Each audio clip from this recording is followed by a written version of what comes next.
اللہ تعالیٰ کی ذات جو آداب ہم اور آپ نے سنے،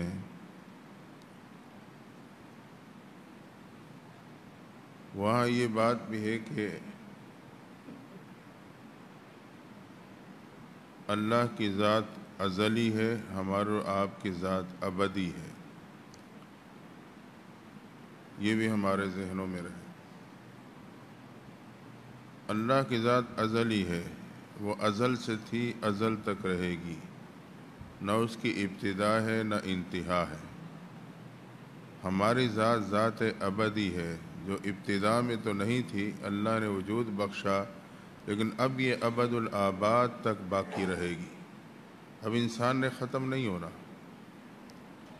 انتقالات آئیں گے، جیسے کوئی ایک شہر سے دوسرے شہر، ایک بستی سے دوسری بستی، ایک ملک سے دوسرے ملک منتقل ہو جاتا ہے۔ ہم کہتے ہیں وہ یہاں سے منتقل ہو گئے، فلاں جگہ پہ چلے گئے۔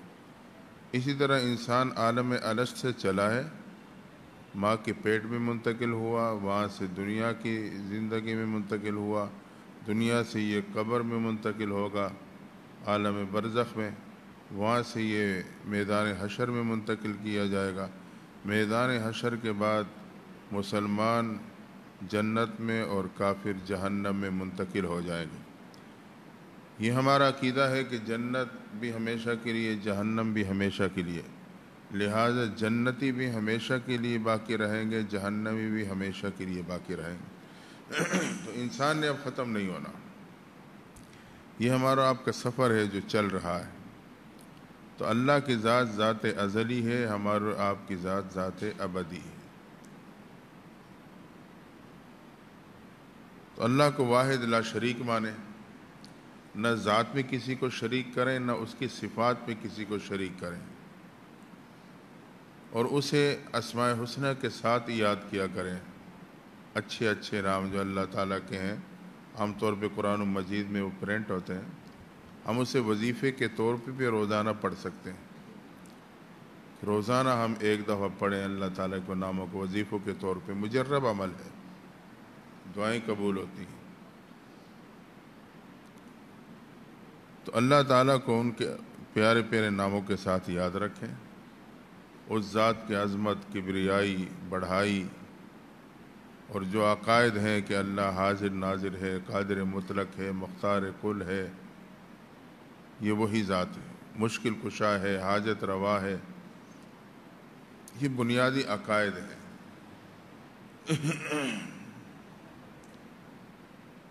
اور وہی میرا رب ہے۔ رب کہتے ہیں تربیت کرنے والا، ربوبیت، تربیت، ضروریات پوری کرنے والا، اس کو رب کہا جاتا ہے۔ یوسف علیہ السلام جب غلہ تقسیم فرما رہے تھے تو ایک نوجوان آیا اپنا حصہ لینے کے لیے۔ اہلکاروں نے اسے اس کا حصہ دے دیا تو مطالبہ کیا کہ مجھے اور چاہیے۔ انہوں نے کہا یہ اختیار تو ہمارے پاس نہیں، آپ حضرت یوسف علیہ السلام سے بات کریں۔ وہاں حاضر ہوا کہ مجھے حصہ تو لے لیا لیکن مجھے اور غلہ چاہیے۔ آپ نے دیکھا کہ نوجوان ہے، مزید مطالبہ کر رہا ہے، تو آپ نے حکم دے دیا اس کو اور دے دو۔ جب اور لیا تو کہنے لگا مجھے مزید اور چاہیے۔ اب یوسف علیہ السلام نے کہا تو کون ہے، اپنا حصہ لیا اور لیا، مزید کا مطالبہ کرتا ہے۔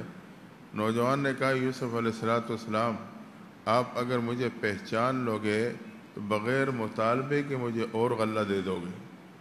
اب یوسف علیہ السلام کی جو دلچسپی تھی وہ بڑھ گئی، جستجو پیدا ہو گئی کہ یار کون ہو سکتا ہے۔ کہا نوجوان اپنا تعارف کرا، کہنے لگا میں وہی بچہ ہوں جب زلیخا نے آپ پہ الزام لگایا، عزیز مصر سامنے آیا، اس نے گواہ کا مطالبہ کیا، آپ کے پاس کوئی گواہ نہیں تھا۔ میں نے ماں کی گود میں اس وقت آپ کی برات کا اعلان کیا تھا۔ اب یہ سننا تھا یوسف علیہ السلام کے دل میں، تو اس کی محبت آ گئی کہ یہ وہی بچہ ہے، جوانی کو پہنچ گیا، میری برات کا اعلان اللہ نے اس کے ذریعے سے کروایا تھا، تو محبت میں آ کے آپ نے حکم دے دیا اسے اور دو اور خوب دو، تو اللہ کی رحمت جوش میں آ گئی۔ اللہ نے کہا میرے پیغمبر یوسف علیہ السلام، جس نے دنیا میں تیری برات کا اعلان کیا اسے تو نے اپنی طاقت کے مطابق عطا کیا، مجھے اپنی جلال کی قسم، جو دنیا میں میرے ربوبیت کا اظہار کرے گا میں بھی اسے اپنی شان کے مطابق عطا کروں گا۔ جس نے مجھے رب مانا کہ مجھے رزق دینے والا اللہ ہے، مجھے پالنے والا اللہ ہے، میرے مشکل کشا اللہ ہے، حاجت روا اللہ ہے، یہ باتیں اس کے دل و دماغ میں تھی اور اس پہ یقین تھا، تو میں بھی اسے اپنی شان کے مطابق پھر عطا کروں۔ تو یقین اللہ تعالیٰ جب دیتا ہے پھر اپنی شان کے مطابق عطا کرتا ہے، تو ہم اللہ کی ربوبیت پہ یقین رکھیں۔ دکان ہے، دفتر ہے، آڑت ہے، زمیندارہ ہے، کاروبار ہے، کوئی بھی ہے، یہ تو ظاہری اسباب ہیں، دینے والا رب کی ذات ہے۔ تو یہ اللہ کے آداب ہیں کہ اللہ کی صفات اور ذات، اللہ کی عظمت، کبریائی، عملی طور پر ہم اس کے قائل ہیں، اسی کے سامنے جھکنے والے، اسی کے سے مانگنے والے۔ اس کے بعد ہم اور آپ نے پیغمبر اصلاۃ والسلام کے آداب سمات کیے۔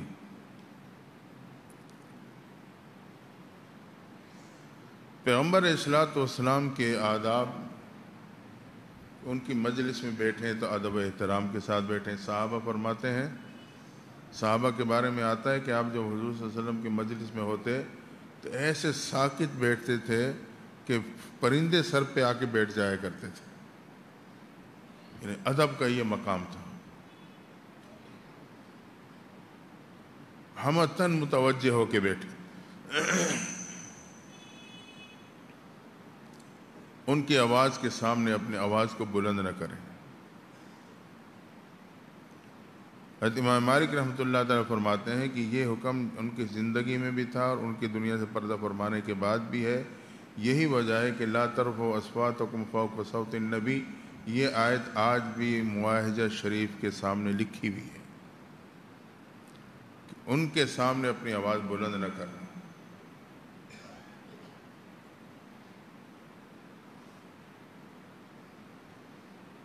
آج اگر آپ کی ذات مبارکہ ہمارے سامنے نہیں تو آپ کی تعلیمات ہیں، اس لیے جہاں حدیث کا درس ہو تو وہاں بھی ہم اسی آداب کا خیال رکھیں۔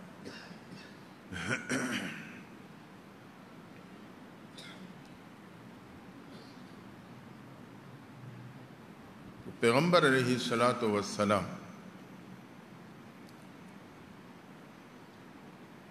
اللہ کے بعد پوری کائنات میں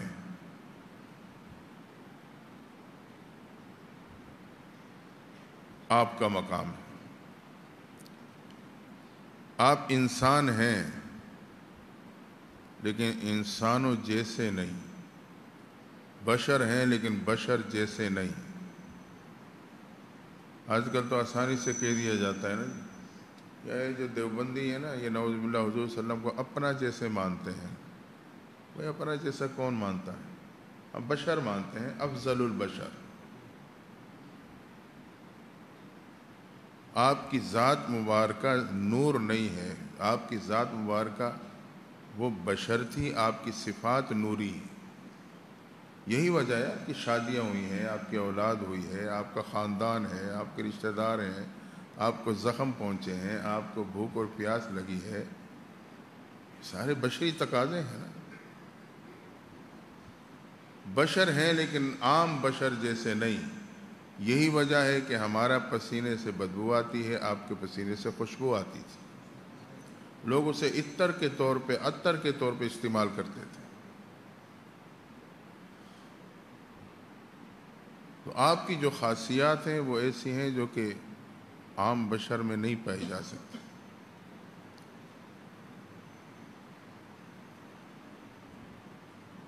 آپ بھی مخلوق میں شامل ہیں۔ اللہ خالق ہے، اللہ کے سوا کائنات کی ہر چیز، ہر ذات وہ مخلوق ہے۔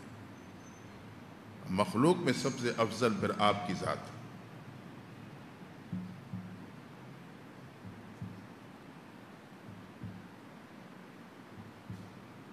جیسے آپ کا ادب و احترام لازم ہے، اسی طرح آپ کی تعلیمات اور فرامین کا ادب و احترام بھی لازم ہے۔ تو ہم کوشش کریں کہ ہم اور آپ اپنے آپ کو آپ کی سنتوں سے سجائیں، آہستہ آہستہ صحیح، لیکن پہلے ایک ذہن تو بنا لیں۔ جب ذہن بن جائے گا پھر آسان ہو جائے گا۔ اپنے آپ کو مزین کریں آپ کے طریقوں سے، آپ کی سنتوں سے۔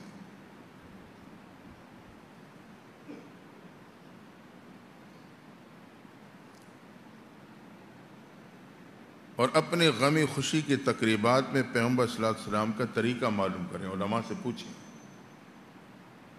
اس موقع پہ آپ کا کیا طریقہ تھا، اس موقع پہ آپ کا کیا طریقہ تھا۔ یہ ادب ہے اپنے محبوب پیغمبر کا کہ ہم ان کی ادائیں اور طریقے معلوم کر کے اس کے مطابق عمل کی کوشش کرتے ہیں۔ لیکن جب خوشی آتی ہے تو ہم تو کہتے ہیں خوشی کو ہر دفعہ تھوڑی ہوتی ہے، بیٹے کی شادی یہ پہلی دفعہ ہے، بار بار تھوڑی ہوتی ہے، بس جو کچھ بھی ہوتا ہے وہ کر گزرتے ہیں۔ اللہ کرے پہلی بار ہو، ایسے نہ ہو کہ پھر معاملے بگڑتے چلے جائیں۔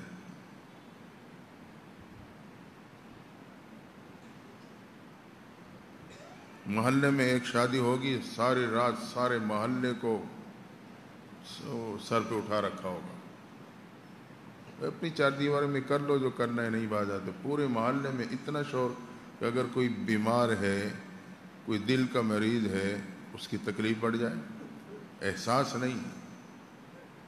بھئی خوشی ہے تو بس ہمارے گھر خوشی آئی ہے، دوسرے کے ساتھ ہمارا کیا کام۔ غمی ہے تو ہمارے گھر غمی آئی ہے دوسرا۔ حالانکہ مسلمان ایک دوسرے کا غمی خوشی میں شریک ہوتے ہیں، ایک دوسرے کا خیال اور لحاظ رکھتے ہیں۔ یہ پیغمبر صلی اللہ علیہ وسلم کی تعلیمات ہیں۔ بہرحال آپ کو اپنا رہبر سمجھیں اور آپ کے ادب و احترام کا خیال کریں، اور آپ کو اس طرح نہ پکاریں جسے ہم ایک دوسرے کا آواز دے کے پکارتے ہیں۔ اس لیے تو روکا گیا ہے کہ آپ گھر تشریف لے گئے تو پیچھے سے عام آدمی کی طرح آواز دے کے نہ پکاریں، سیدھا سیدھا نام لیں، یا فلاں یا فلاں یا محمد۔ یہ ادب کے خلاف ہے۔ تیسرے درجے پہ ہم اور آپ نے آداب شیخ پڑھے ہیں۔ آداب شیخ بھی بظاہری طور پہ جو پیغمبر صلی اللہ علیہ وسلم کے حوالے سے آداب آئے ہیں ادب و احترام کے دائرے میں، وہی ہیں۔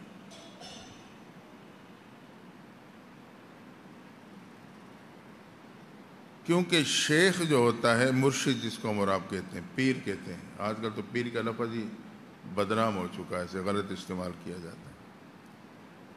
پیر فارسی کا لفظ ہے، پیر کہتے ہیں رہبر کو، راستہ بتلانے والا، اللہ اور اللہ کے نبی کا راستہ، جنت کا راستہ، دین کا راستہ۔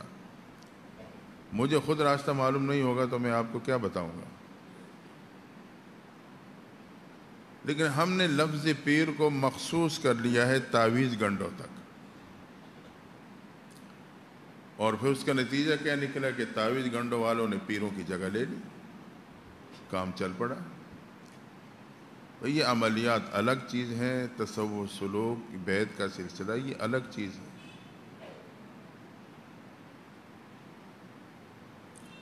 دیکھیں پیر کی مثال جی پی ایس سسٹم کے مانند ہے۔ گاڑی میں استعمال ہوتا ہے نا جی پی ایس سسٹم،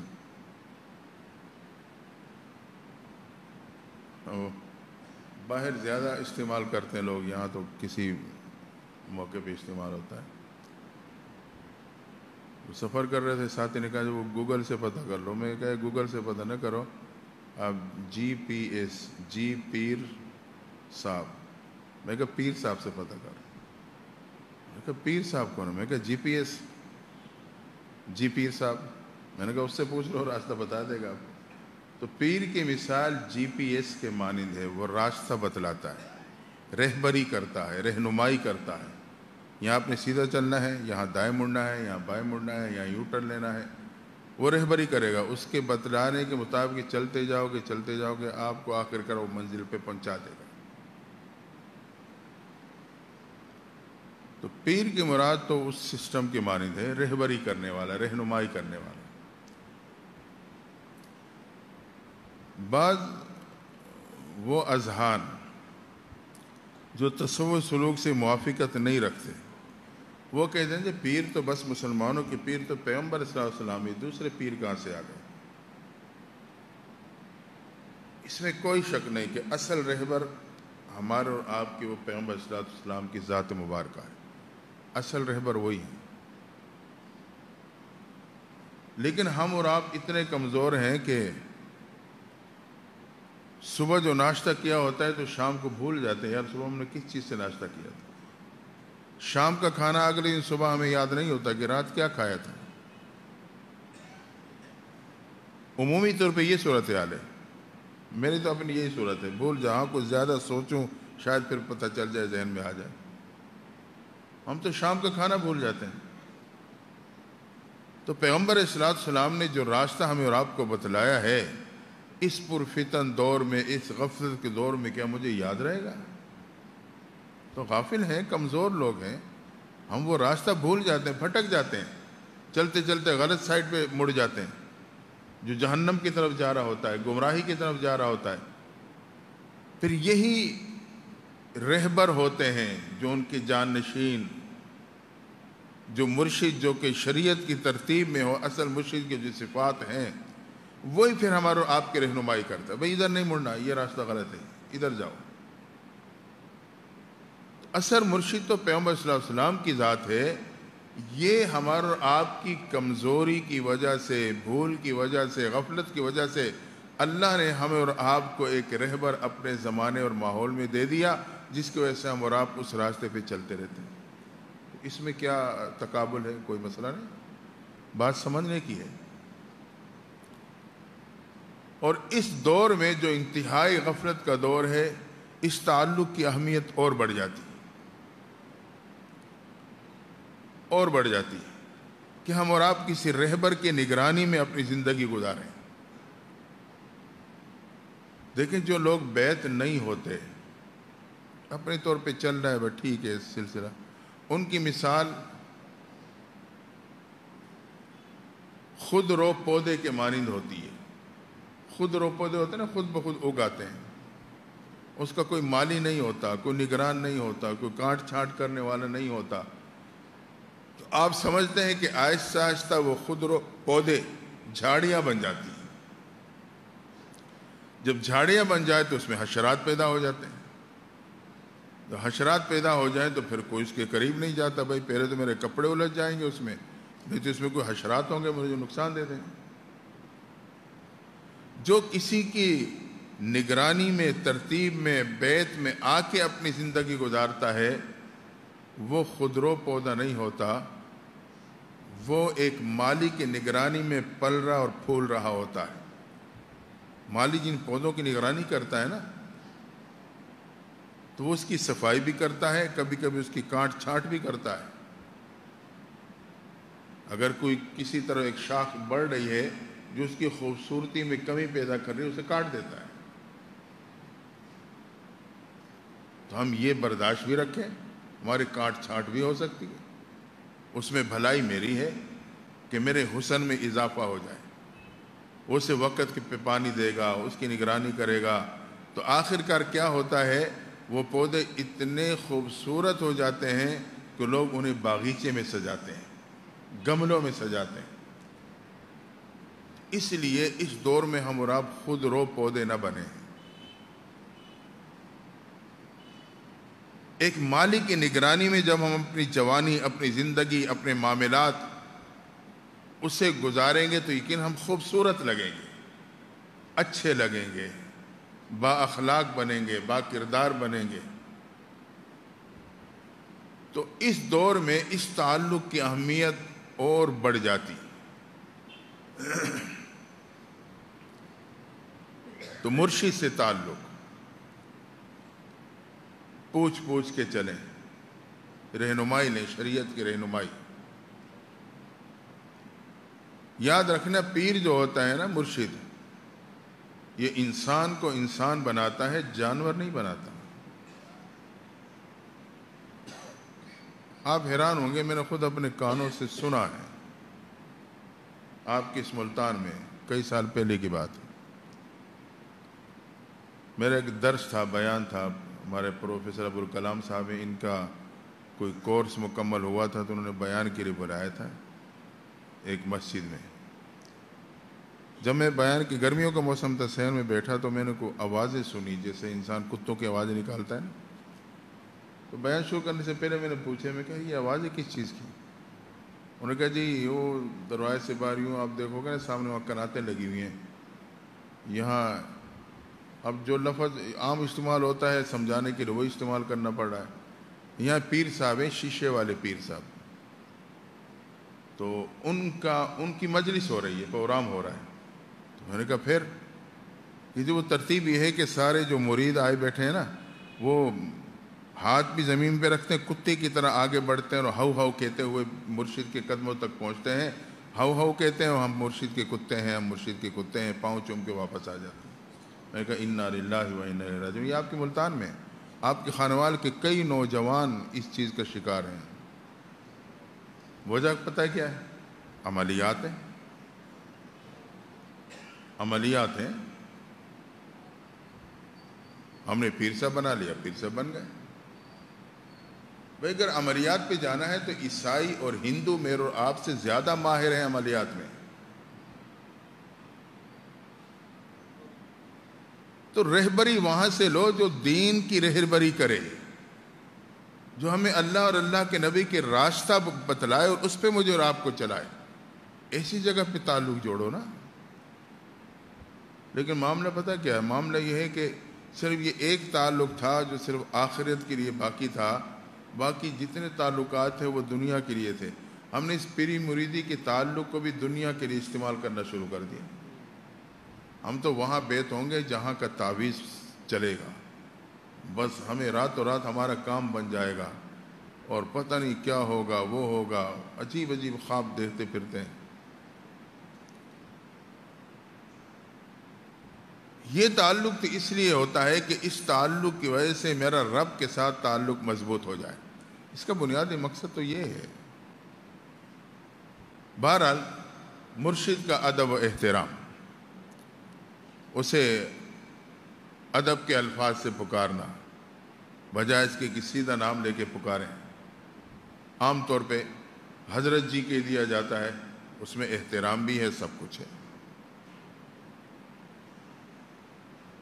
تو اس احترام کا خیال رکھیں. ان کی مجلس میں بیٹھے ہیں. اچھا بعض ایسے صوفی ہوتے ہیں نا، سامنے بیٹھے ہیں مجلس میں، بیان واز و نصیحت ہو رہا ہے، وہ تسبیح ہاتھ میں لے کے تسبیح پہ تسبیح کر رہا ہے. بھئی یہ جو پیر صاحب سامنے بیٹھے وہ کیا کر رہے ہیں؟ وہ کس کو بیان کر رہے ہیں؟ مرید صاحب سامنے بیٹھا تسبیح گھما رہا ہے. یہ ادب کے خلاف ہے. اور کئی کیا کرتے ہیں، وہ جی اپنا وظیفہ کر رہے ہیں لیکن اپنے آپ کو ایسے حرکت دے دیں پیر صاحب کو پتہ چلے میں تو بہت زیادہ وظیفہ کرتا ہوں، سر ماریں گے اور بیٹھے بیٹھے پتہ نہیں کیا کچھ لگے رہیں گے. بھئی یہ سب کچھ غلط ہے. مرشد اگر واعظ و نصیحت کر رہے ہیں تو ان کی واعظ و نصیحت سنو، ان کی طرف متوجہ ہو جاؤ، وہ تمہارے لیے مفید ہے. وظیفے کرنے تو اور تھوڑے اوقات ہیں مرشد کے سامنے شو کرنے میں وظیفے کر رہا ہوں تو غلط کر رہے ہیں. تو احترام سے بیٹھنا، متوجہ ہو کے بیٹھنا، اس بات کو سننا، یہ احترام. آپ آئے ہیں اور ساتھی بھی بیٹھے ہیں تو ضرور نہیں ہے کہ آپ نے جا کے ہاتھ ملانا ہے پھر آپ سلام کریں بیٹھ جائیں. اگر مرشد آپ کا خود موقع ایسے دیکھ کے خود ہاتھ آگے بڑھاتا ہے تو پھر آپ آگے آ کے ہاتھ بھی ملا لیں. باقی موقع شناسی یہ بہت ضروری ہے. بہرحال اللہ کا احترام، کہ اللہ کے ذات صفات میں کسی کو شریک نہ ماننا، پیغمبر صلیٰ والسلام کا ادب و احترام، آپ کی تعلیمات کو اپنانے کی کوشش کرنا، اور اسی طرح مرشد کا احترام کہ اس کی رہنمائی میں چلنا. وہ نبی کے طریقے کی رہنمائی کرے گا نا. اگر کوئی اپنے ہی طریقے کی رہنمائی کر رہا ہے تو پھر مرشد نہ ہوا.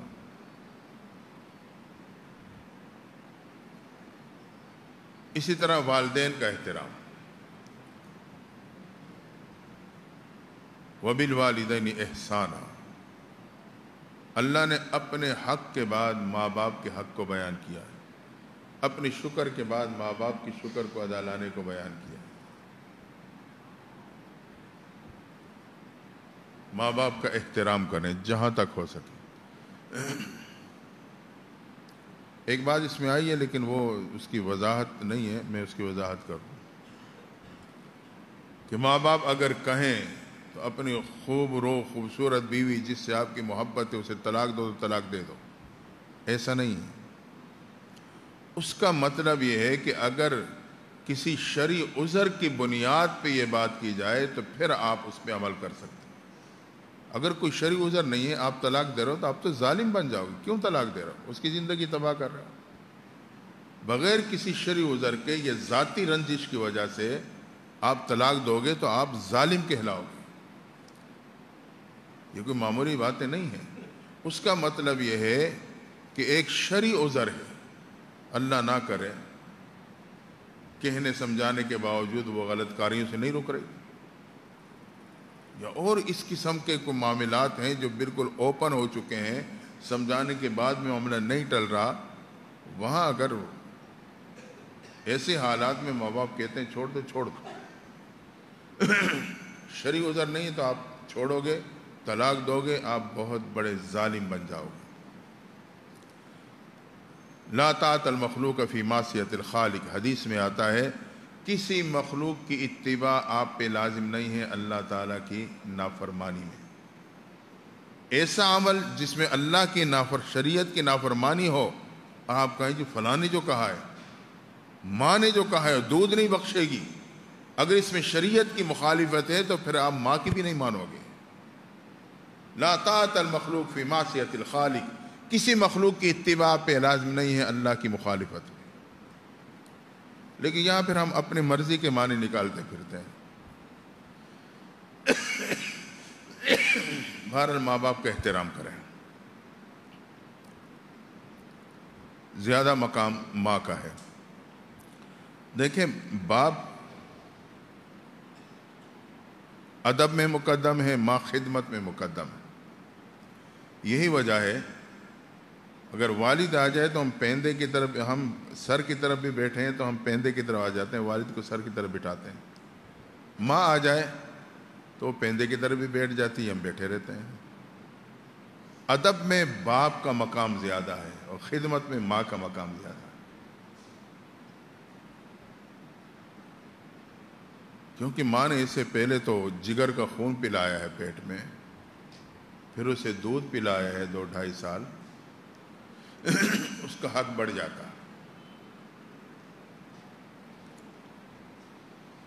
اس لیے قرآن میں آتا ہے نا وَلَا تَقُلْ لَهُمَا اُفٍّ، ماں باپ کو اف بھی نہ کہو۔ کیا مطلب ہے اف کا لفظ نہ کہو؟ اس کا مطلب یہ ہے کہ اگر ماں باپ کو ایسی بات کہہ دیں جو آپ کو ناپسند گزرے تو اپنے پیشانی پہ وٹ بھی نہ ڈالنا، انہیں نوٹ نہ ہو کہ میرے بیٹے کو میری بات بری لگ گئی، یہ بھی انہیں نوٹ نہ کراؤ، برداشت کرو۔ یہاں تک کا مقام اللہ نے ماں باپ کو دیا۔ اب ہم سوچیں ہمارا اور آپ کا معاملہ کیا ہے اور ان کا مقام کیا ہے۔ اگر ماں باپ اللہ نہ کرے مشرک بھی ہیں، کافر بھی ہیں، تب بھی ان کا ادب اور ان کے خیال اور ان کی خدمت یہ آپ پہ لازم۔ ہاں ان کی بات نہ مانو، اگر وہ کہتے ہیں نعوذ باللہ شرک اختیار کر لو، بت کی پوجا کرو، یہ نہ مانو، باقی ان کا احترام، ان کا ادب یہ آپ پہ لازم،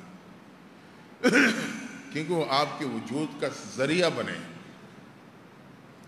ان کا حق ہے آپ پر۔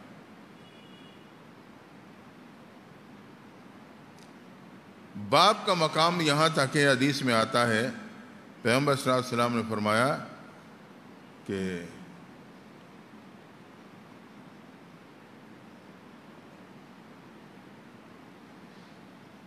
رضا الوالد رضا رب، یعنی اللہ کی باپ کی رضا میں اللہ کی رضا ہے، فی سخط الوالد سخط الرب، اور باپ کی ناراضگی میں اللہ کی ناراضگی ہے۔ باپ راضی تو رب راضی، باپ ناراض تو رب ناراض۔ اور ماں کا مقام تو قدموں کے نیچے جنت ہے، چہروں کو محبت سے دیکھنے میں حج عمرے کا ثواب ہے۔ یہ اجر تو ماں باپ دونوں کے بارے میں، دونوں میں سے کسی ایک کہ چہرہ آپ محبت سے دیکھو گے، آپ کو مقبول حج عمرے کا ثواب مل جائے گا. یہ سمجھو کہ یہ آپ کی جنت ہے.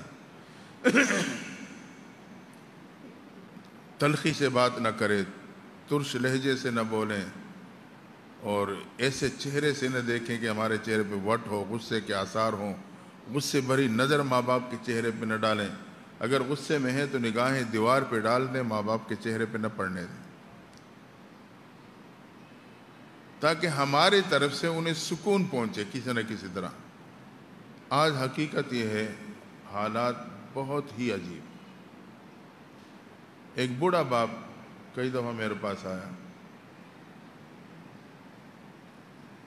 بس اب معاملات ہو ہی جاتے ہیں کہ جو بیٹا ہے وہ اوپر رہتے ہیں، شادی ہو گئی ہے،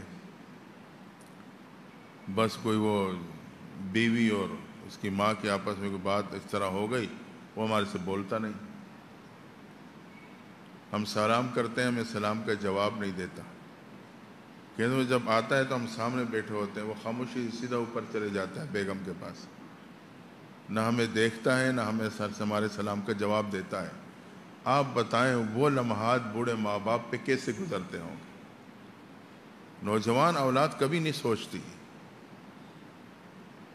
اگر سوچیں تو ہمیں اندازہ ہو جائے گا. ہاں جب ہم خود اس مقام پہ پہنچتے ہیں، ہمارے ساتھ وہی کچھ ہوتا ہے، پھر ہمیں پتہ چلتا ہے. لیکن اس وقت وہ بوڑھے ماں باپ ہی دنیا سے جا چکے ہوتے ہیں.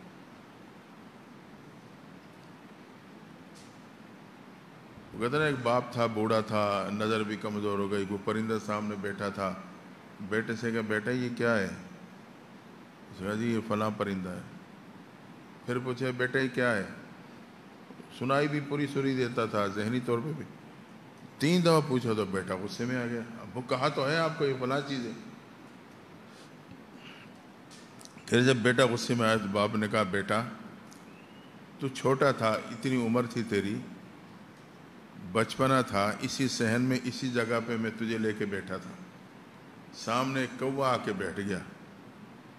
تو نے میرے سے 1 دفعہ نہیں 50 مرتبہ بار بار پوچھا ابو یہ کیا ہے؟ میں نے ہر دفعہ تجھے پیار سے جواب دیا بیٹا یہ کوا ہے. 50 مرتبہ پوچھا، 50 مرتبہ پیار سے جواب دیا. بیٹا ہے جو بوڑھے باپ کی 2-3 دفعہ پوچھنے پہ غصے میں آ گیا. تو ہم اور آپ اپنے ماضی کو سوچا کریں. دوبارہ ماں باپ کا احترام کریں، خدمت کریں جتنی ہو سکے. اگر ان کی طرف سے میں سمجھتا ہوں مجھے کسی باتوں میں کسی عمل سے تکلیف پہنچی ہے، برداشت کریں. اللہ آخرت کی تکلیف کو ختم کر دے گا. برداشت کریں، ماں باپ پہ ظاہر نہ ہونے دیں، غصے کا اظہار نہ کریں، یہ کیوں کہا اور یہ کیوں کیا. خاموش ہو جائیں. خاموشی سب سے بڑی نعمت. بہرحال ماں باپ کے احترام اور ادب میں تو بہت سی باتیں ہیں.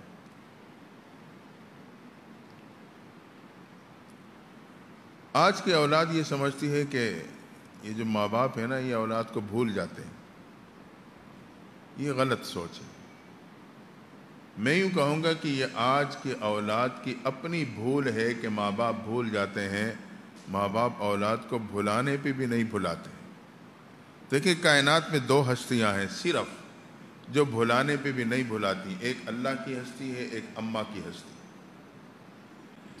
دونوں کے وزن بھی ایک جیسے ہیں، حروف کی تعداد بھی تقریباً ایک جتنی ہے، ان کے اثرات بھی ایک جیسے ہیں. یا اللہ کی ذات ہے جو بھلانے پہ نہیں بھلاتی ہے. حدیث قدسی ہے ان ذکرتنی ذکرتک و ان نسیتنی ذکرتک. میرے بندے تو مجھے یاد کرے گا میں تجھے یاد کروں گا، اگر تو مجھے بھلا دے گا پھر بھی میں تجھے یاد کروں گا. یہی تو وجہ ہے اللہ کافر کو بھی بھوکا نہیں سلاتا جو رب کو بھلا چکے ہیں، گناہگار کو بھی بھوکا نہیں سلاتا جو گناہ کر کے سو رہا ہے. تو ایک اللہ کی ذات ہے جو بھلانے پہ اپنے بندے کو نہیں بھلاتی، ایک اماں کی ذات ہے جو بھلانے پہ بھی اپنے اولاد کو نہیں بھلاتی. ان دونوں کے وزن بھی ایک، حروف کی تعداد بھی ایک، اس کے اثرات بھی ایک ہیں.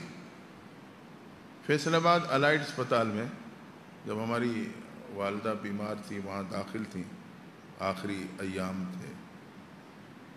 پرائیویٹ وہاں ایک وارڈ ہے پرائیویٹ کمرے، وہاں ایک کمرے میں ایک بڑھیا ماں تھی. تو وہ ایک نوجوان تھا، بے تکلف سا تھا. بعض ساتھی ہوتے ہیں بے تکلف، دوسرے کو خوش کرتے رہتے ہیں. اب وہ بوڑھی ماں بیچاری سے تکلیف ہوتی تو اماں اماں کہتی، آئے اماں اماں. نوجوان نے کہا اماں تو خود دادی اور نانی کی عمر کی ہے، تو بھی اماں اماں کہتی ہے. اسے کیا عجیب جواب دیا. اس نے کہا بیٹا جب میں اماں کہتی ہوں تو مجھے سکون ملتا ہے. تو تکلیف میں انسان یا اللہ کے سکون پاتا ہے یا اماں کے سکون پاتا ہے. ان دونوں الفاظ میں، ناموں میں اللہ نے سکون بھی رکھا. تو اولاد کہتی ہے ماں باپ بھول جاتے، ماں باپ نہیں بلاتے. ایک میاں بیوی کے ہاں ایک اکلوتا بیٹا پیدا ہوا، پڑھ لکھ گیا، تو بس آج کل کے نوجوان کی طرح اس نے من پسند کی شادی کر لی. ماں باپ بیچارے دیکھتے رہ گئے، اس کی ساری آرزویں تمنائیں قدموں کے نیچے رون دی. اس لیے اس قسم کے فیصلے بڑوں پہ چھوڑنے چاہیے، خاص طور پہ ماں باپ. اللہ پھر اس میں خیر پیدا کرتا رہتا ہے. اس نے من پسند کی شادی کی، پڑھ لکھ گیا تھا، بس صلاحیت تھا، کاغذات بنوائے، بیوی کو لیا، نکل گیا سعودیہ، ماں باپ کو چھوڑ گیا. اب تنہا ماں باپ ہیں، کبھی بیمار، کبھی کیا، کبھی کیسے. یہ وہاں گیا تو اس نے اپنا کاروبار سٹارٹ کیا، ماشاءاللہ کاروبار جم گیا. اب اس میں ایسا مصروف ہوا کہ وہ ماں باپ بھول گئے. کہتے ہیں تقریباً 25 سال کا عرصہ گزر گیا. ایک دفعہ اس نے واپس آ کے پوچھا نہیں ماں باپ سے کس حال میں رہ رہے ہو. اسے بیوی مل گئی، وہ لے کے ویزا ملا، چلا گیا. بس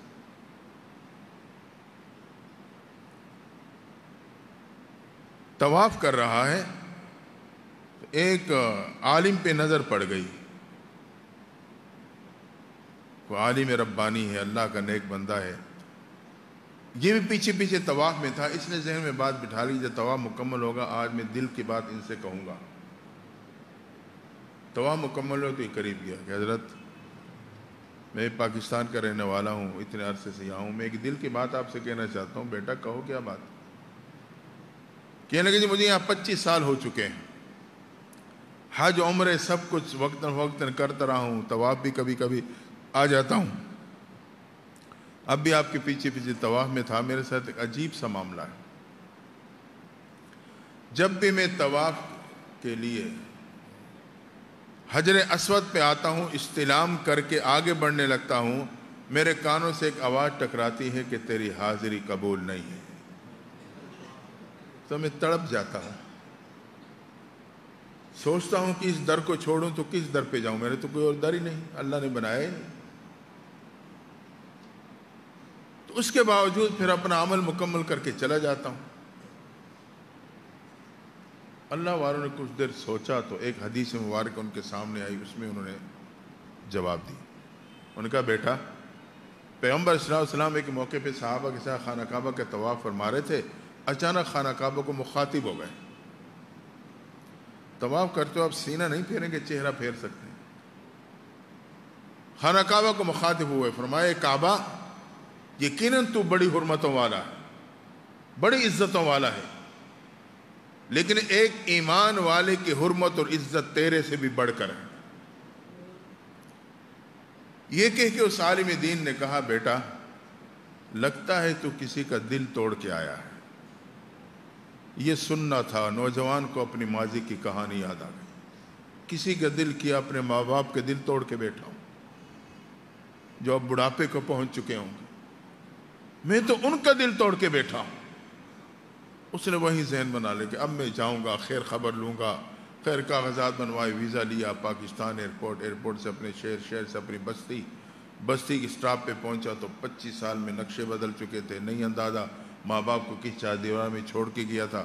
تو باہر سٹاپ پہ انتظار کرنے لگا. بستی سے ایک نوجوان آ رہا تھا، آگے بڑھ کے اس سے کہا نوجوان تو اس بستی کا رہنے والا ہے؟ اس نے کہا ہاں جی اسی بستی کا رہنے والا ہوں. کیا تو بتا سکتا ہے ایک ماں باپ تھے، ان کا ایک اکلوتا بیٹا تھا، من پسند کی شادی کی اور چلا گیا، اور پھر اس نے خیر و خبر نہیں لی؟ اس نوجوان نے کہا ہاں ہاں میں جانتا ہوں، میں جانتا ہوں، ان کا ایک بدبخت بیٹا تھا، اتنا عرصہ گزرا، دوبارہ ایک دفعہ بھی اس نے آ کے ماں باپ کی خیر خبر نہیں لی۔ 4 دن قبل اس کا بوڑھا باپ دنیا سے جا چکا ہے، اور اس کی بوڑھی ماں بالکل لاغر حالت میں چارپی پہ پڑی ہے، کوئی کھلانے پلانے والا نہیں، کوئی خدمت کرنے والا نہیں۔ محلے میں کبھی کبھی کسی عورت کو خیال آ جائے تو وہ کوئی نہ کوئی کھانے پینے کی چیز بھجوا دیتی ہے۔ مجھے بھی میری ماں کبھی کبھی کوئی چیز دیتی ہے، کہتی ہے بیٹا جاؤ اس بڑی اماں کو اپنے ہاتھوں سے کھلا کے آنا۔ جب میں بڑی اماں کے پاس جاتا ہوں، اپنے ہاتھوں سے کھلانے لگتا ہوں تو میری آنکھیں دیکھتی ہیں کہ اس بڑی اماں کے ہونٹ ہل رہے ہوتے ہیں۔ میں کان لگا کے جب سنتا ہوں تو وہ آج بھی اپنے اسی بیٹے کا نام لے کے اسے یاد کر رہی ہوتی ہے۔ نوجوان تڑپ گیا، کہا وہ بدبخت تو میں ہوں۔ خیر معلومات نہیں، آگے بڑھا، 4 دیواری پہ پہنچا، پھر قدم رک گئے۔ اماں تو مجھے قریب نہیں آنے دے گی، مجھے دیکھے گی بھی نہیں، مجھے سلام کا جواب بھی نہیں دے گی۔ اسے کیا معلوم تھا کہ ماں کس کو کہتے ہیں؟ دوستو، ماں 4 صفات کا مجموعہ ہے: اخلاص، ایثار، صبر اور محبت۔ ایک تو اس میں اخلاص ہوتا ہے، وہ اولاد کی خدمت کرتی ہے، کسی معاوضے کے لیے نہیں کرتی، اپنی دلی محبت چاہت سے کرتی۔ ایثار، اولاد کو، بیٹے کو مقدم رکھے، پہلے کھلائے گی پھر کھائے گی، پہلے پلائے گی پھر پیے گی، پہلے سلائے گی پھر سوئے گی۔ صبر، بڑے ہونے کے بعد پھر اولاد کی طرف سے تکالیف آتی ہیں تو برداشت کرتی، کیا کروں ماں ہوں۔ اور محبت، بے لوث محبت ہوتی ہے، بے اختیار محبت ہوتی ہے اولاد سے۔ یہ 4 صفات کو جمع کرنے، اس سے ماں بنتی ہے۔ نوجوان تڑپا، پہنچا، آخر کار دروازے میں اندر قدم رکھا، دیکھا کہ ماں لاغر حالت میں چارپی پڑی، قریب گیا، اماں تیرا فلاں بیٹا آ گیا ہوں۔ یہ سننا تھا، وہ کمزور لاغر جسم جس میں اٹھنے کی طاقت نہیں تھی، اس میں ایک زندگی کی لہر دوڑی، جیسے کرنٹ لگ جائے، جھٹکے سے اٹھ کے بیٹھا اور کہنے لگی بیٹا تو نے آنے میں بہت دیر کر دی ہے، تیری جدائی کی میں رو رو کے آنکھوں کی بینائی سے محروم ہو چکی ہوں، دیکھ تو نہیں سکتی لیکن تیری آواز سن رہی ہوں۔ پھر اس کا ایک کپ کپاتا ہوا نحیف سا ہاتھ آگے بڑھنے لگا، بیٹے کے سر کو قریب کر کے پیشانی پہ بوسہ لیا۔ بوسہ لیتے ہی ماں کا جسم جھٹکے سے گرا، ہمیشہ کے لیے ٹھنڈا ہو گیا، ماں بھی دنیا سے چلے گئی۔ تو یاد رکھنا، ماں باپ بھی بھلانے پہ نہیں بھلاتے، یہ اولاد کی اپنی بھول ہوتی ہے۔ ماں باپ کا احترام کریں، زندہ ہیں فائدہ اٹھا لیں، دنیا سے جا چکے ہیں تو ان کی خدمت، ان کے لیے ایصال ثواب، نیک اعمال، ان کے لیے دعائیں، دعاؤں میں نہ بھولیں انہیں۔ خود روزانہ قرآن کی تلاوت کریں گے تو انہیں ثواب بھی پہنچائیں گے، روزانہ کچھ نوافل پڑھیں گے تو انہیں ثواب بھی پہنچائیں گے، روزانہ نمازیں پڑھیں گے تو دعائیں بھی مانگ سکیں گے۔ ہم ماں باپ کی خدمت مرنے کے بعد اس انداز سے کر سکتے ہیں۔ تو ماں باپ کی خدمت، باپ ہے یا ماں؟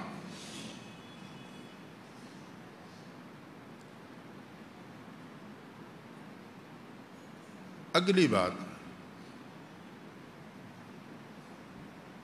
آداب زوجہ ہم اور آپ نے پڑھے ہیں۔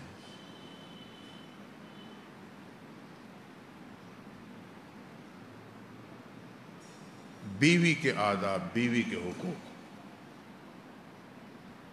عام طور پہ ہم اور آپ اسے نظر انداز کر دیتے ہیں۔ یہ پورا پھندا ہے یار، اسپیکر تو نہیں ہے۔ ٹکتا نہیں نا، ادھر سے نکلتا ہے۔ بیوی کے بھی آداب و حقوق ہیں، یہ لونڈی نہیں ہوتی بیوی کہ اس کا کوئی حق ہی نہیں۔ ٹیشو لاؤ نا، یہ کوئی ملازمہ نہیں ہوتی۔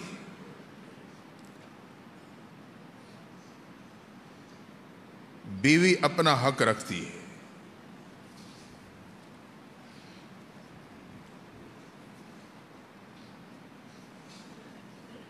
دیکھیں اس میں بہت سی باتیں ہیں، ٹائم ختم ہے۔ پہلی بات تو یہ، جیسے آپ ماں کو بیوی پہ قربان نہیں کر سکتے، اسی طرح بیوی کو بھی ماں پہ قربان نہیں کر سکتے، شریعت اجازت نہیں دیتی۔ آج کا خاوند پتہ کیا کرتا ہے؟ سب سے بڑی غلطی اس کی یہ ہوتی ہے، جب کوئی موقع آتا ہے تو بیوی کو ماں کے سامنے قربانی کا بکرا بنا کے پیش کر دے گا، خود بیچارہ بن کے تماشائی بنا کھڑا ہوتا ہے پیچھے۔ یہ اس خاوند کی زندگی کی سب سے بڑی غلطی ہوتی ہے۔ بیوی کو کیوں قربانی کا بکرا بنا رہے ہو؟ تو بیٹا ہے تو خود اپنے ماں پہ قربان ہو، تو سامنا کر، ماں کی باتیں سن، برا بلا سن، 4-5 لگا دے، خندہ پیشانی سے برداشت کر، کوئی بات نہیں، تیری ماں ہے، تو بیٹا ہے، اس میں کیا حرج ہے؟ ہم بیوی کو سامنے کر دیں گے، خود پیچھے شریف بنے کھڑے۔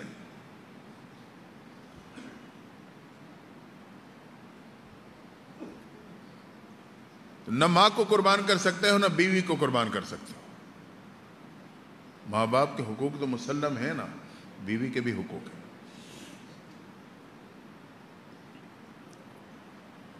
آپ دیکھتے ہو کہ اگر بیوی میں غلطی ہے تو اسے الگ بٹھا کے سمجھاؤ، پیار سے، نرمی سے، ایک وقت آگے سمجھ جائے۔ اور اگر آپ سمجھتے ہو کہ ماں ہی کی زیادتی ہے، اس میں یہ کہ جب بھی آپ کو موقع ملے، ماں اچھے موڈ میں ہے تو کوئی بات کر دو نرم انداز میں، اب ماں آپ کی بیٹی ہے، سمجھو کہ ماں پھر غصے میں آ رہی ہے، چپ ہو جاؤ۔ ادب بحال رکھنا ہے ماں کے سامنے۔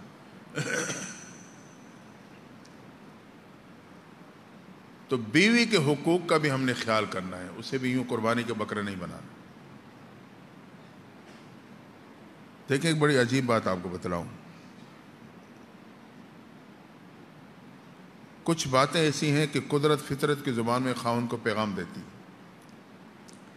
اللہ نے حضرت آدم کو پیدا کیا، پتہ ہے کیسے کیا؟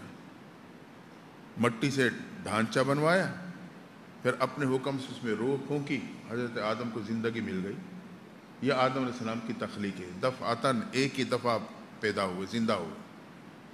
ابن آدم تدریجاً، ہم اور آپ مختلف مراحل سے ہوتے ہوئے وجود پاتے ہیں، اور ہمارے آپ کے ماں حضرت حوا کو اللہ نے آدم کے پسلیوں سے پیدا کیا، دوسرے الفاظ میں کہ بیوی کو خاوند کے پسلیوں سے پیدا کیا۔ آپ بتائیں، اس میں مجھے اور آپ کو پیغام ملا، جو ذات بیوی کو خاوند کے پسلیوں سے پیدا کرنے پہ قادر ہے، کیا وہ اس بات پہ قادر نہیں کہ بیوی کو خاوند کے قدموں سے پیدا کر دیتا؟ قادر ہے، لیکن نہیں کیا۔ پیغام یہ دیا خاوند کو کہ بیوی کو قدموں کے نیچے ہی نہ رونتے رہنا۔ اسی طرح وہ ذات بیوی کو خاوند کے سر سے بھی پیدا کر سکتی تھی، لیکن نہیں کیا۔ پیغام دیا کہ اس کو سر پہ بھی مسلط نہ کر لینا، کہ نہ جائز دیکھو نہ ناجائز فرمائشیں پوری کرتے پھرو۔ ہاں جائز فرمائشیں تو کوشش کر کے پوری کرنی چاہیے، جو ناجائز فرمائشیں ہیں اب آپ اسے سر پہ بٹھا رہے ہو کہ وہ بھی آپ پوری کرو، یہ تو غلط ہے۔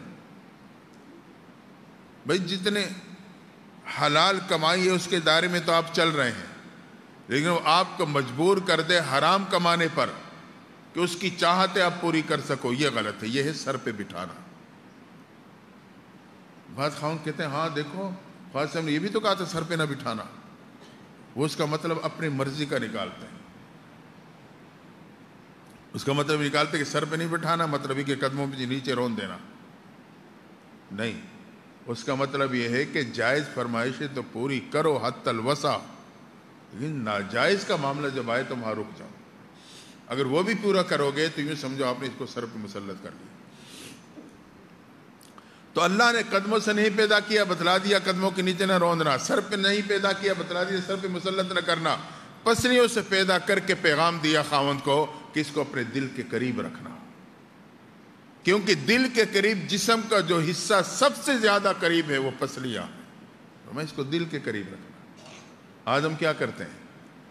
یا قدموں کے نیچے رونتے ہیں یا سر پہ بٹھا لیتے ہیں، دل سے دور رکھتے ہیں. یہی وجہ ہے کہ خاوند اپنی دل کی باتیں بیوی سے نہیں کرتا، دوستوں میں کرتا ہے.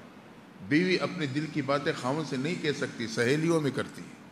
دل سے دور ہے، الٹ معاملہ ہے. تو پھر گھر میں خوشی اور اطمینان کیسے آئے گا؟ فطرت یہ ہے کہ دل کے قریب رکھو. اور اس میں ایک دوسرا پیغام، بات ختم کر رہا ہوں.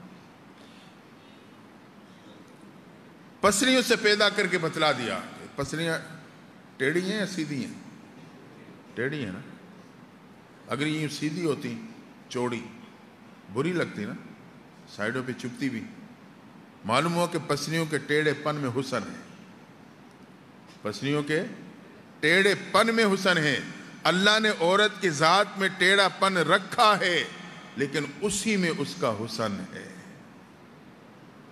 آپ بتائیں، بیوی ناز و نیاز کس سے کرے گی؟ بیٹے سے کرے گی، بھائی سے کرے گی، باپ سے کرے گی، خاوند سے کرے گی. اس نے ناز و نیاز کرنے ہیں آپ سے. کبھی کسی بات پہ اڑ بھی جائے گی،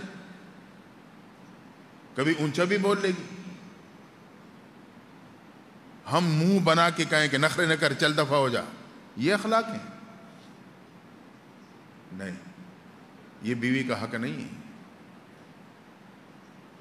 اس کے ٹیڑھے پن میں رب نے حسن رکھا ہے، یہ اس کی خوبصورتی ہے.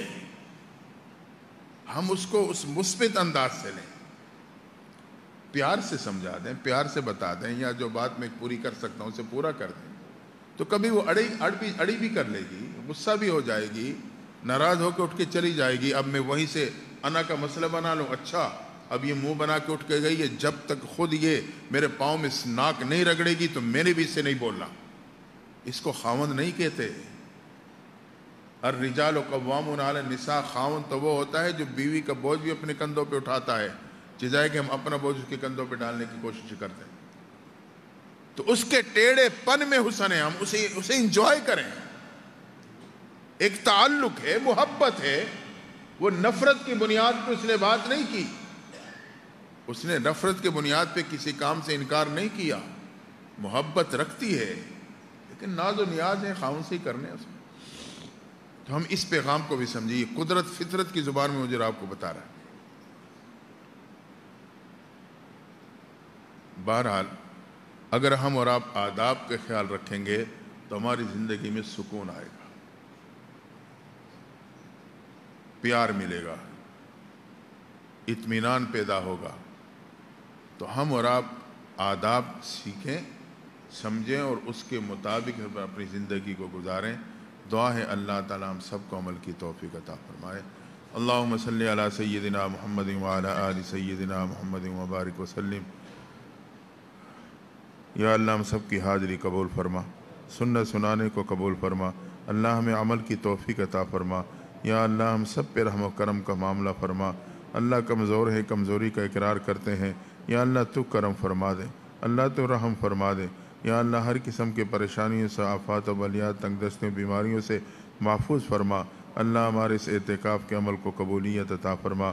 صلی اللہ تعالی علی خیر خلقہ محمد وآلہ وآصحابہ اجمعین.